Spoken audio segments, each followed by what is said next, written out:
Hello, military spouses. Welcome back again to the Bossing Up Overcoming OCD show. I'm your host, Erin Davis, former Army wife, mom of three. All three boys were born in a different country. I want to welcome you back to this special series where we are chatting directly head on about the military stressors, the OCD tendencies, and today is more specifically about the stress of feeling like you have to be strong or being good enough in the midst of all the stress and uncertainty of military life. This whole line of I have to be strong. Does that sound familiar? Because that phrase keeps coming up with so many military wives who are silently suffering with OCD symptoms. And here's another shocking statistic. Military spouses have a 22 to 25% higher rate of depression than civilian spouses, largely because of the pressure. So today I'm going to be sharing stories of other wives who have been through the high stress environment of this and how they came out on the other side, as well as even my own journey and the mindset shifts that can change everything. The military culture teaches us that strength means handling everything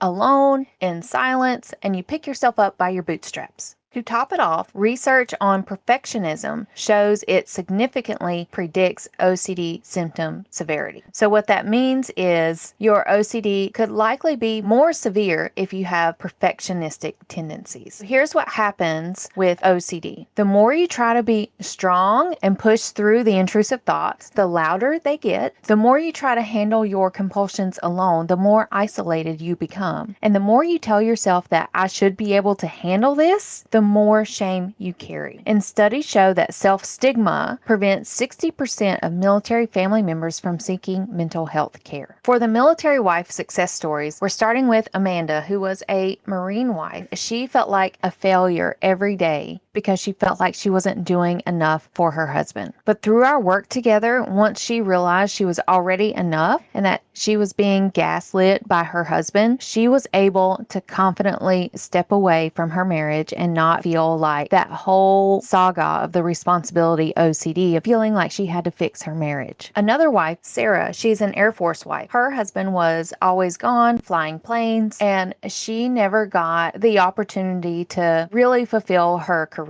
So there were a lot of things outside of her control, and the OCD showed up very harshly in her life. The OCD consumed 24/7 of her day-to-day things. Everything had a compulsion. She had to tap, or she had to pray, or she had to follow OCD's rules. Again, through our work together, she realized what was OCD and what was not God's voice, because OCD can be very tricky and make you believe that it's something that it's not, that it's way more important than what it really is. And so once she realized that this was not the voice she needed to listen to, this was not the life God wanted for her, she was able to be more authentic and get back to doing the things she loved. Now we just meet for maintenance appointments. For those mindset shifts, first of all, recognize that the OCD voice is separate from who you are. And you've probably heard me say this a million times, because OCD is not you. It is not your personality. It's not a character trait. This is a miscommunication in your brain, and you don't have to listen to it. The second shift in feeling quote unquote good enough, remember that you don't have to be superhuman. Allow yourself as well as your kids to feel the feels whenever times are hard. It is hard when your husband is gone. It's not the same as when, your friend's husband goes off on a business trip. The business trip does not involve being left in the dark without any phone contact. You are enough and you're doing the best you can. And mindset shift number 3, make sure you are building in healthy habits like getting enough rest,